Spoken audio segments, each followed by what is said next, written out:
Guys biscuit சாப்பிட்டுட்டு இருந்தோம். அந்த கேப்ல ஒரு மீன் அடிச்சிருக்கு. பெரிய மீன் போறடே. நல்ல சைஸ் உள்ள மீன். பாப்பா புலியா காட்டுச்சு. கொம்பன்.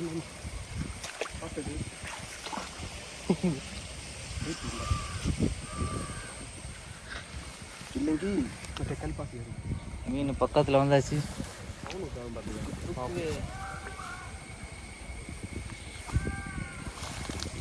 வலை இருக்கா? வலை இல்ல.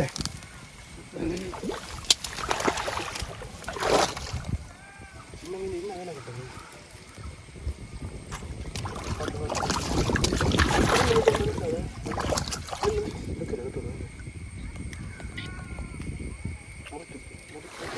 மீன் கிடச்சு.